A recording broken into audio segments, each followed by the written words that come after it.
Buenos días.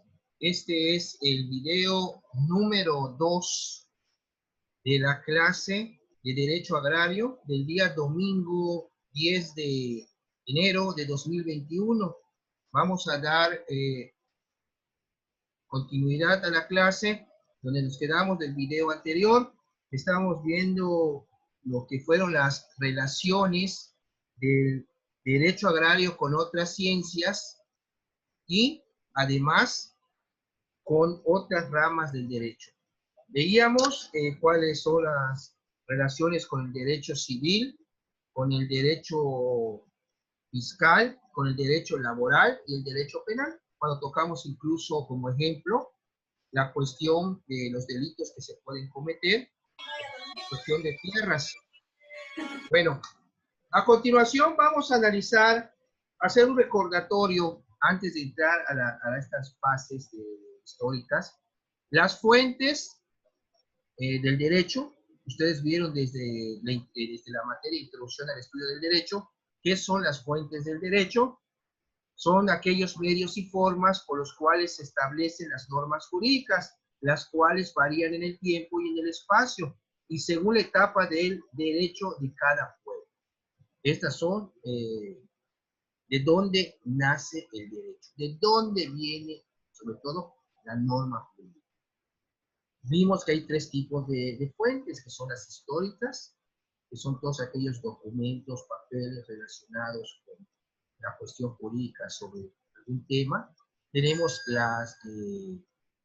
las fuentes reales, que son aquellas que tienen base en las circunstancias, ya sean efectivas, reales, tales como el verdadero alcance del contenido de las normas. Un ejemplo, os puedo decir, nace el Internet, pero no estaba regulado y había que regularlo. Entonces, ese nacimiento del Internet es una fuente real. O sea, salen determinadas circunstancias y hay que regularlas. ¿Cómo? Legalmente, a través de normas. Hay que legislar las normas para que se pueda regular la situación en Internet. Es así que ya hay hasta delitos informáticos. Lo último que ha estado saliendo, que también está ya como un delito en nuestro Código Penal del Estado, de violencia digital, de que si una pareja se pelea, terminan y uno u otro sube imágenes o fotos relacionadas con la que fue su pareja, está incurriendo en ese delito. Es violencia digital. ¿Pero por qué? Porque hay un medio, en este caso es el Internet, que había que regularlo. Se cometen hasta fraudes, lógicamente, es un delito criminal. Hay contaminación de la identidad. Mucho cuidado con el caso del Face. Cuando se van a conocer dos personas, tú no sabes realmente si la persona que estás viendo en el Face es realmente, válgame la redundancia, esa persona. Todo eso del Internet, por eso se llama la red, la red, está regulada jurídicamente. Y cuestiones que sigan saliendo se tienen que ir regulando. Ya ven que ahorita hay una gran controversia respecto al aborto. Hay gente que lo apoya, hay gente que no, el aborto no punible, no se castiga. Pero bueno, esas son, jóvenes, las fuentes reales. Y las fuentes formales son, como sabemos, son los procesos tradicionales de manifestación de las normas, confirmadas por la ley, la costumbre, la doctrina, la jurisprudencia, los principios generales del derecho. Eso lo vieron desde el primer cuatrimestre en introducción del estudio del derecho. ¿Cuáles son esas fuentes formales? De dónde son, como dice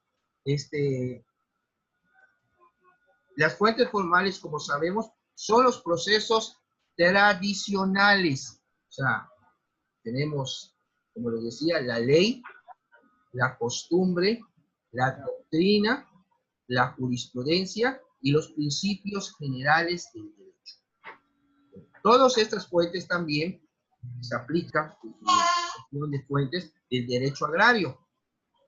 Tiene sus fuentes históricas, que vamos a ver de dónde viene, dónde nace, qué documentos hay a lo largo desde que nació el derecho agrario. Estamos hablando de la época prehispánica en México, porque ya había la cuestión de las culturas prehispánicas, no solo las aztecas, como les expliqué, que ya regulaban lo que era su cuestión de la tenencia de la tierra. Bueno, ¿cuáles son las etapas evolutivas del derecho agrario? Aquí vayan enfocándose. Tenemos la primera etapa, que es el antiguo derecho agrario no sistematizado.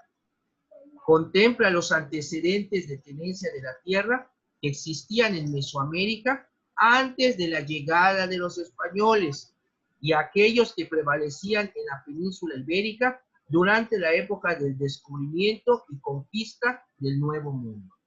O sea, la conquista llega como un resultado de Europa de estar conquistando, pero buscando nuevas tierras, y así llegaron a América. Sí llegó Cristóbal Colón, pensó que llegó a las Indias y era un nuevo continente, América, y de ahí se lanzaron a la conquista, y estaba peleado por España y Portugal. Por eso ven que en Brasil se habla portugués. ¿Qué fue lo que pasó? El Papa Alejandro VI, de esa forma, emitió una bula papal, que es un documento que emite sobre una materia del Vaticano, diciendo que se trazaba una línea imaginaria en el continente, ¿sí? Incluso en América, que si era esa línea se llamaba Alejandrina, porque él era Alejandro VI. Si mal no recuerdo, Alejandro VI era el Papa de Borgia, digo, hasta una serie de televisión donde se ve todo el relajo que hizo él con sus dos hijos, con Lucrecia Borgia y todo. Solo que él era español, pero era Borja, entonces se puso Borgia, en Italia. Su hijo César, el varón, y la otra, esta Lucrecia Borgia, que también hasta libros, películas y todo se han hecho. Y es un escándalo que hubo en esa época con este papa. Bueno, él fue el que emitió esa bula que se llamaba intercetera o intercaetera, en un diptongo ahí, para efecto de decir que todas las tierras que están arriba de la línea son para España, y las que están bajo esa línea imaginaria alejandrina son para Portugal. Entonces, así se llevaron la situación en la conquista, y por eso ven que cuando llegaron los españoles directo a conquistar sobre las tierras que ya había descubierto Cristóbal Colón, aunque dice que realmente el mérito del descubrimiento fue para Américo Vespucci, por eso ven que se llama América, continente, Américo Vespucci. Pero hay otros informes que mencionan que desde antes de la llegada tanto de Colón y los vikingos que estuvieron en América, sobre todo muy conocido como era Eric el Rojo. Los vikingos que vienen de países nórdicos, pero se dedicaban a estar viajando en sus barcos. Si ustedes ven la película de Thor, la mitología. ¿No te lo acabaste desde anoche? Perdón, ¿qué pasó, Kenny? No, Kenny, ¿quién? Kenny. Si pueden apagar su micrófono nada más para que, pues... Bueno. La siguiente etapa es la segunda, que está constituido por el derecho agrario revolucionario o derecho de la reforma agraria. Comprende desde la primera ley agraria del país, que fue la primera ley agraria de México, del 6 de enero de 1915. Estábamos en plena revolución. Hasta el último dispositivo que reguló la materia, la Ley Federal de la Reforma Agraria. Esa fue la segunda etapa evolutiva del derecho agrario. Bueno, continuamos con la tercera y última etapa, que se denomina la etapa del nuevo derecho agrario.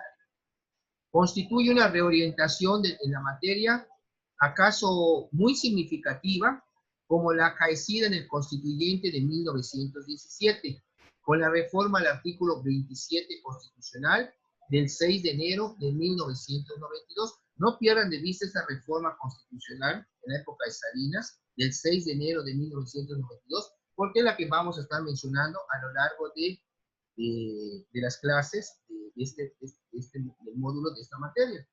6 de enero de 1992, hubo una reforma constitucional al 27, artículo 27, que significó, incluso ahí en el artículo 4 que les puse sobre las pluriculturas, de cuál está constituido México, donde se está reconociendo sus costumbres, sus normas, en las cuales se autogobiernan estas personas.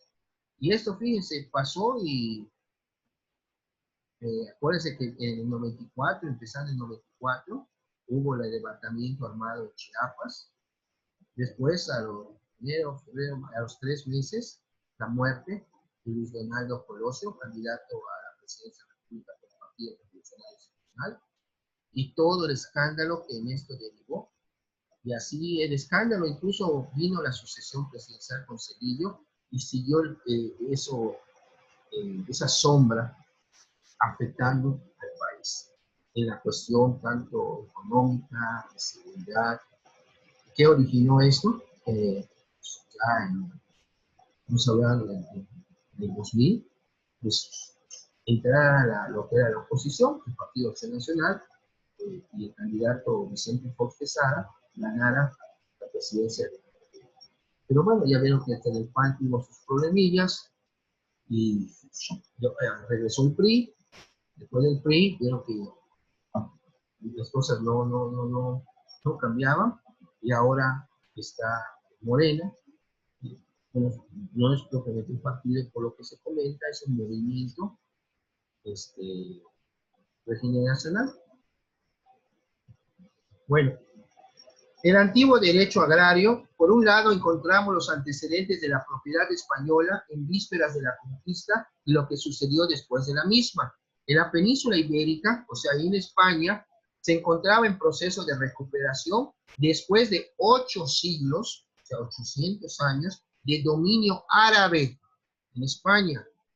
En estas circunstancias, los diferentes reinos encabezados por Isabel y Fernando, reyes de Castilla y de Aragón, respectivamente, lograron la recuperación de España en el año de 1492, el mismo año en que se produjo el descubrimiento de América. Durante este proceso se concretaron las capitulaciones con cada señorío, denominadas fueros, alimentados por los ya existentes, el fuero viejo y el fuero juzgo, integrándose el fuero real.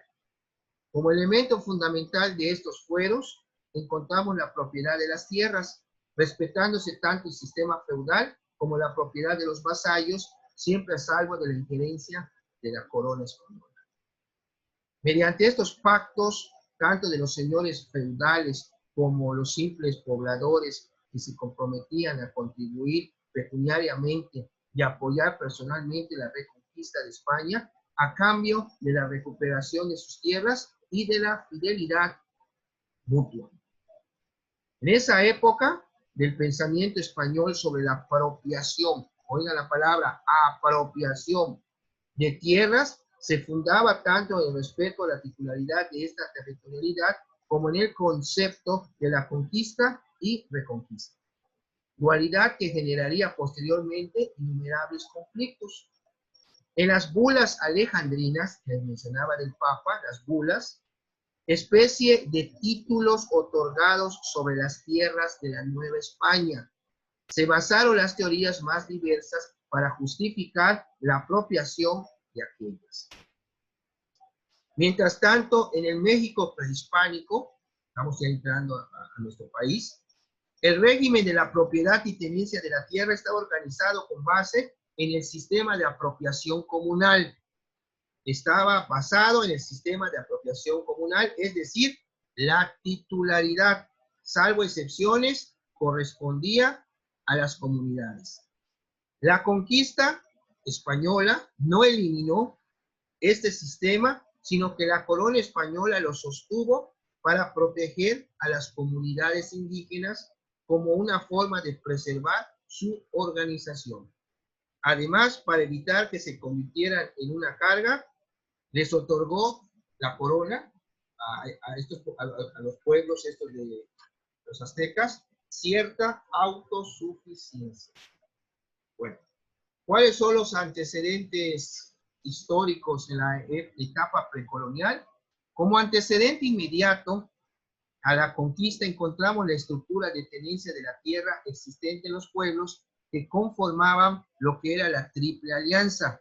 Estamos hablando de los aztecas. Y eran los mexicas o aztecas, los tecpanecas y los acolohuas. Repito, la Triple Alianza era mexicas o aztecas, que era el sinónimo, como les había explicado. Los tecpanecas, como tecnológico, tecpanecas y acolúas, con una H intermedia, acolúas. Era la Triple Alianza y un acuerdo entre ellos para gobernar durante el Imperio Azteca. Era una Triple Alianza. ¿Y en qué consistía esta alianza? Era militar, para apoyarse, política y comercial, que a fines del siglo XIII, estamos hablando 13, el año 1200 y fracción, dominaba casi la totalidad de Mesoamérica, por lo que se predominaba su sistema de propiedad, porque a todos los pueblos o las culturas que lograban dominar, pues les imponía lógicamente sus costumbres, su manera de su estructura comercial, y quedaban bajo el yugo, por así decirlo, del Imperio Azteca. La historia de otros pueblos demuestra que dicho régimen prevaleció durante mucho tiempo. Para efectos de este tema, solo nos vamos a ubicar en el lugar y tiempo de la referida Triple Alianza, por ser esta la civilización prevaleciente y dominante y sujeta a la conquista.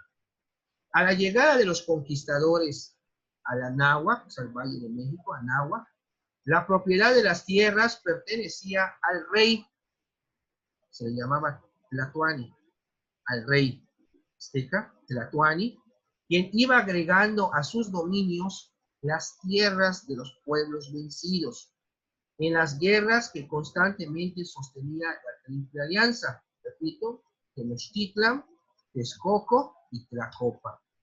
O sea, estos son los lugares, porque los que vimos fueron las culturas, los mexicas o aztecas, los tecpanecas y los acolúas. Esas son culturas. Pero ya hablando propiamente de los lugares, Tenochtitlan, Texcoco y Tlacopa. Eran los lugares de la Triple Alianza con las demás naciones que ocupaban nuestro actual territorio. Toda propiedad territorial se originaba en la voluntad del monarca, quien distribuía las tierras entre los guerreros que se habían distinguido en la campaña, entre los nobles y entre los sacerdotes. Ojo, esas son las mejores tierras que les daba el Tlatoani. Las mejores tierras, estas de que les estoy mencionando, eran para el Tlatoani, el rey, y la gente de alta, vamos a decir, de alta sociedad, los nobles, pero también de alta jerarquía con el rey. Vamos a ver las primeras para que se vayan dando ustedes cuenta. Tenemos, por ejemplo, las tierras, que primero eran las que se le conocían como formas de propiedad individual. ¿Cuáles eran estas? Primero tenemos las que se llamaban Tlato-Calayi. Tlato-Calayi, que eran las tierras del mero mero, del rey, del Tlatoani. Tlatoani. ¿Cómo se llamaban las tierras? Tlato-Calayi. Después teníamos las tierras de los nobles, que las tenían en forma hereditaria. Y si las querían vender, tenía que ser a otro noble.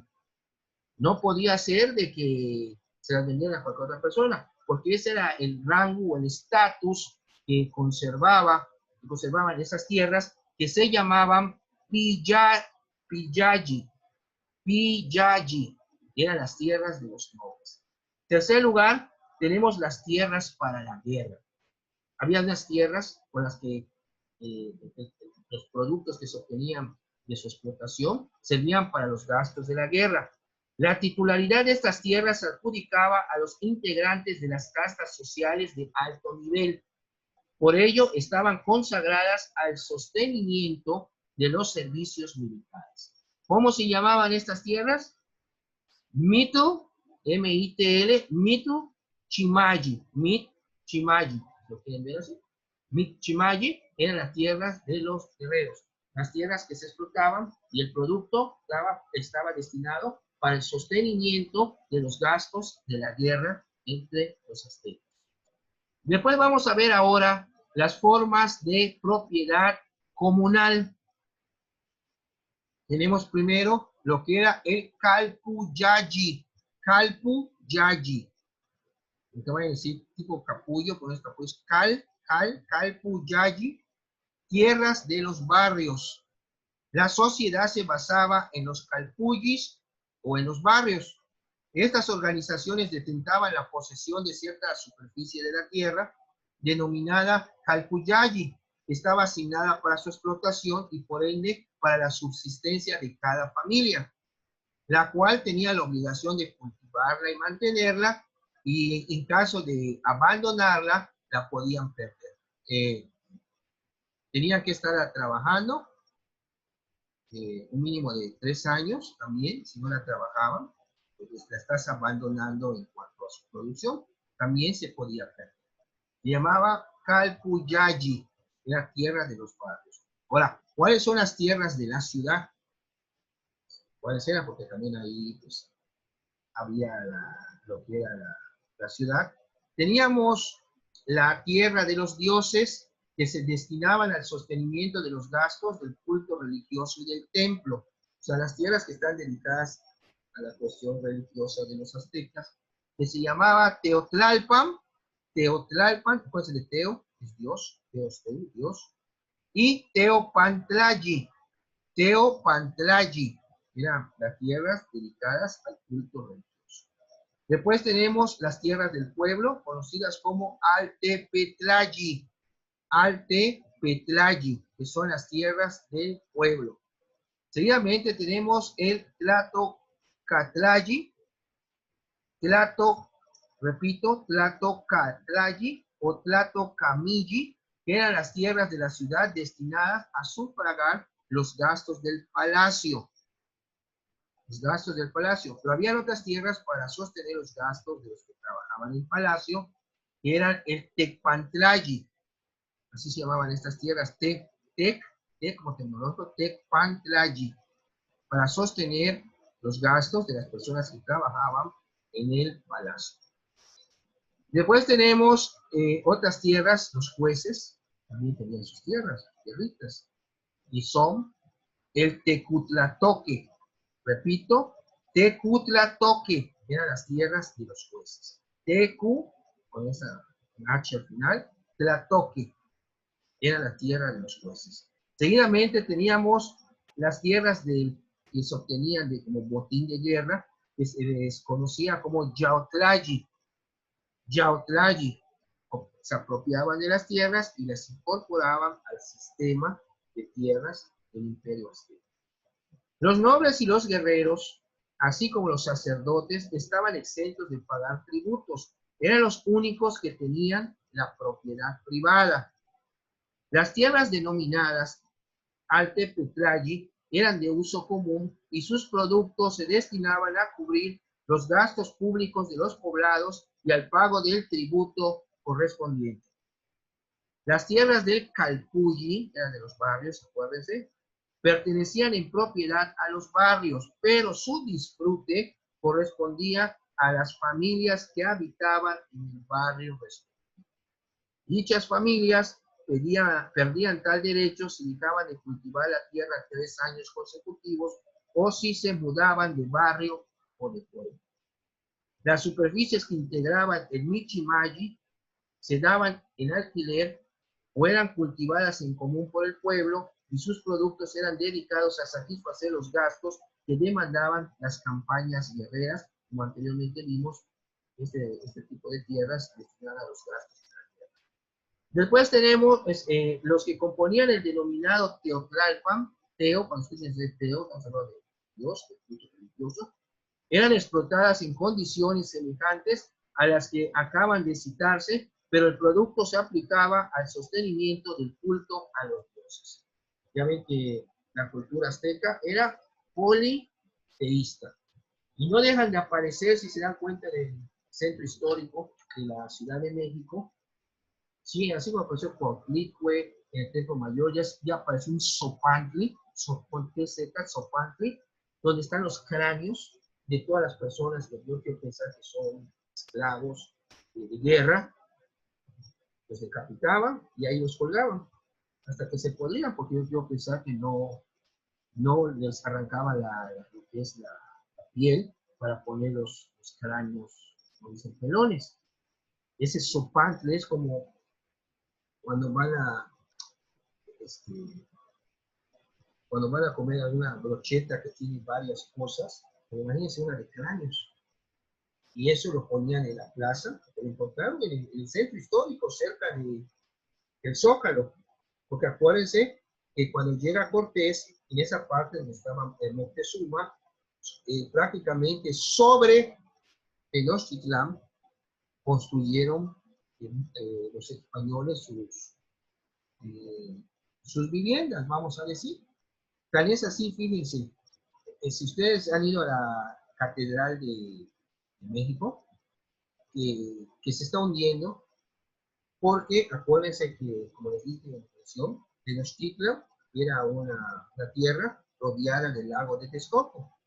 Ellos su agricultura la basaban en las chinampas, eran pedazos de extensiones pequeñas de tierra donde cultivaban y las ponían a flotar en el lago. Y la humedad que entraba por abajo del lago hacían que florecer y fue muy exitoso ese tipo de cultura de las chinampas en los aztecas. Este, esas extensiones para cultivar. Lo que pasó, el lago de Texcoco al cabo de los años empezó a desecar, empezaron a desecar para construir, pero es fango. Por eso ven que en la Ciudad de México hay grandes obras que se están hundiendo, como el Palacio de Bellas Artes, ya se hundió también.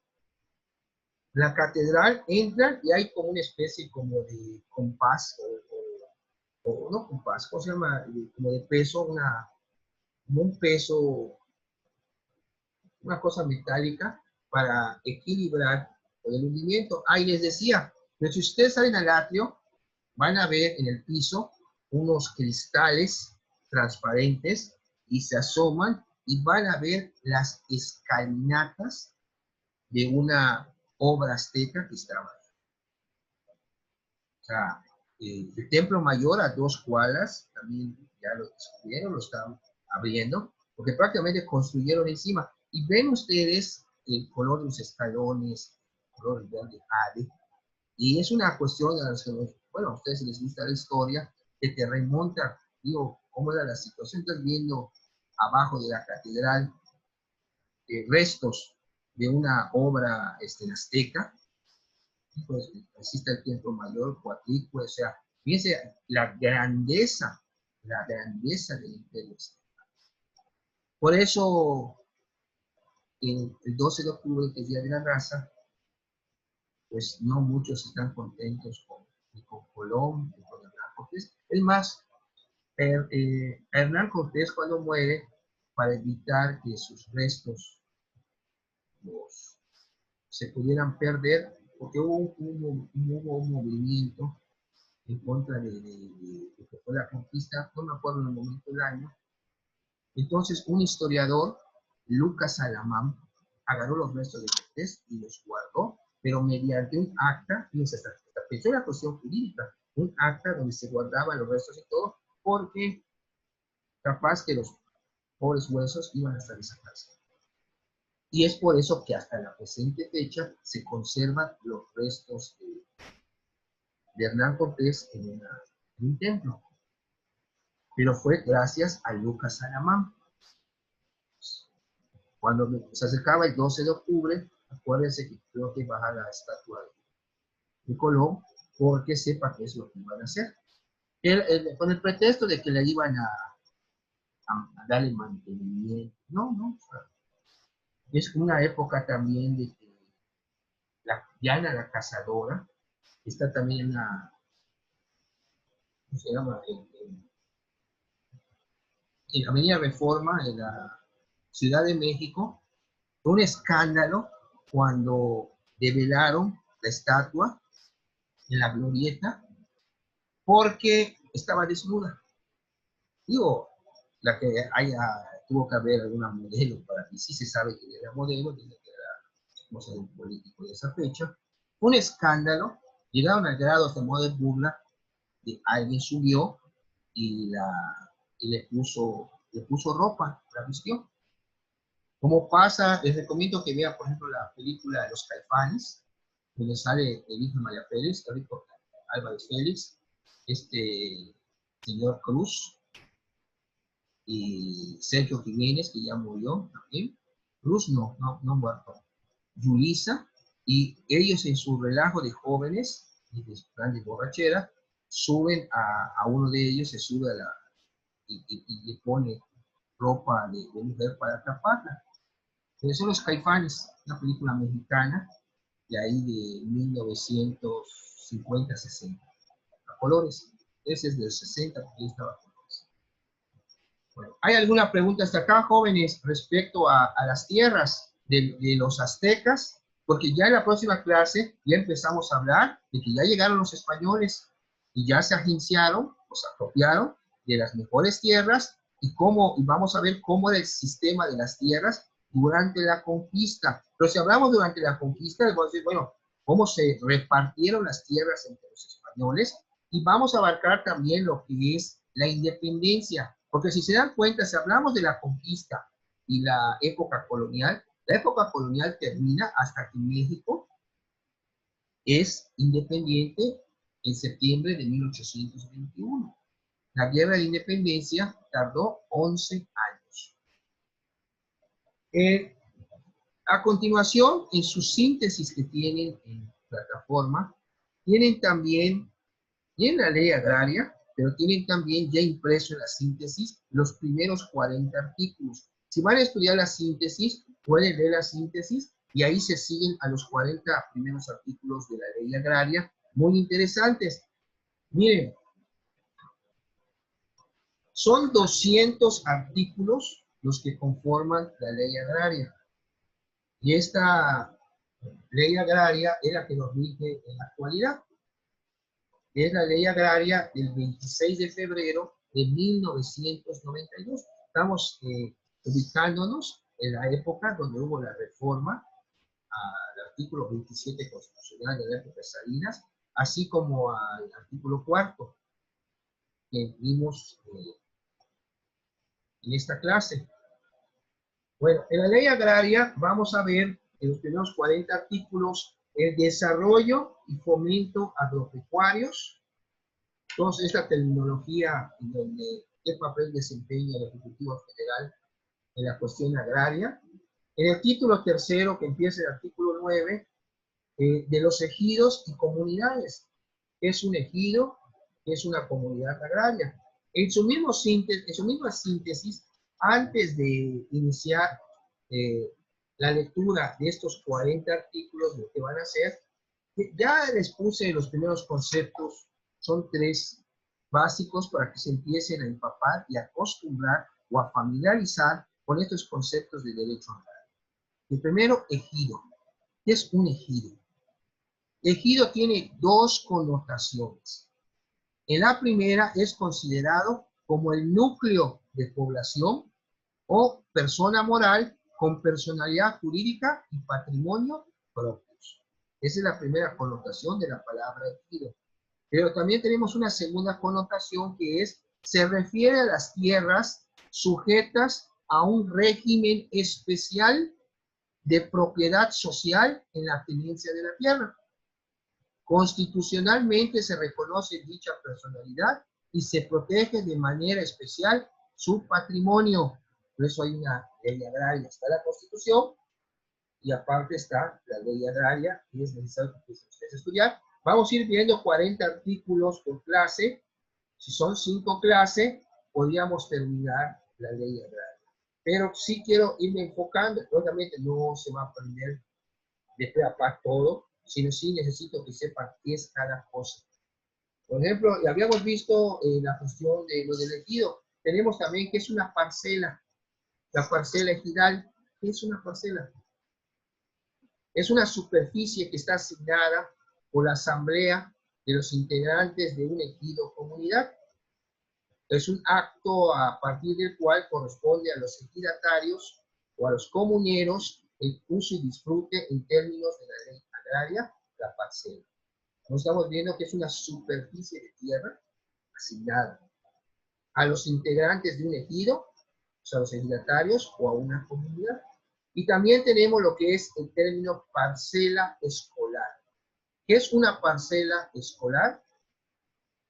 La parcela escolar es una superficie asignada por la asamblea a los integrantes de un ejido o comunidad, acto a partir del cual corresponde a los ejidatarios o comuneros su uso y disfrute en términos de la ley agraria, el reglamento interno o bien el estatuto comunal.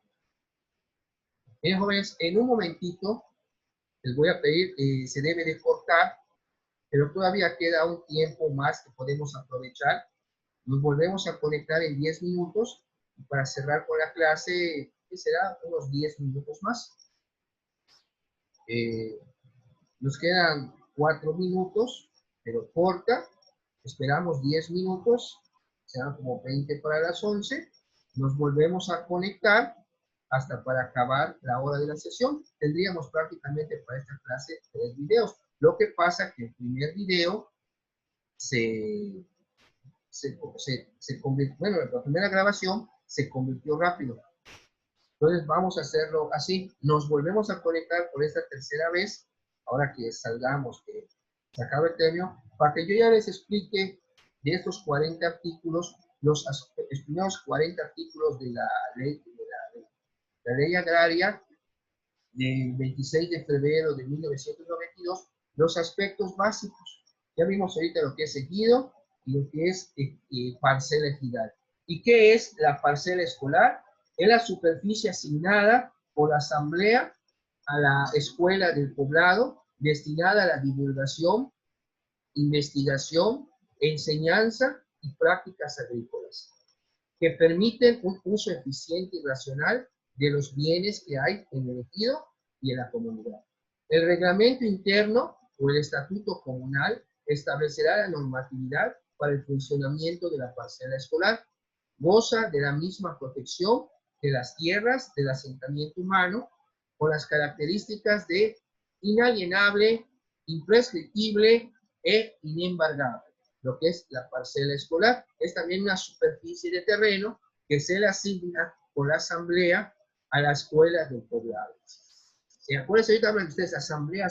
El órgano supremo del ejido es la asamblea general. Eso lo vamos a ver ahora que regresemos, esas 3 autoridades, pero el órgano supremo es la asamblea general de ejidatarios, que también está previsto en esta ley, para que vayan ustedes familiarizándose con las autoridades ejidales. ¿Cuál es la primera?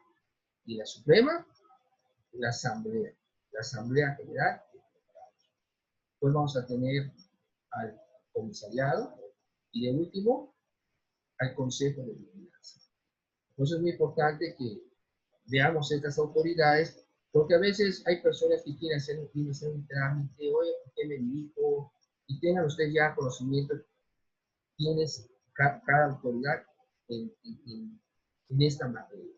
Estamos hablando de las 3, asamblea, comisariado y consejo de vigilancia. ¿Hay alguna pregunta hasta aquí? Maneli, Jessica, Kenny, Sergio, Linda, Sheila. ¿Alguna pregunta hasta donde hemos llegado? Todo esto, le repito, está en plataforma, su síntesis, que van a estudiar. Ahí están incluso impresos ya hasta los 40 artículos, Está el glosario que van a estudiar de los conceptos que hay de la A a la C y la ley agraria. Pero bueno, la ley agraria ya está aquí en la síntesis de los 40 artículos. Por lo tanto, regresamos en 10 minutos para concluir con lo que quede de clase. y aquí les espero. Y las dudas que tengan, también aquí se van a responder. Gracias y continuamos.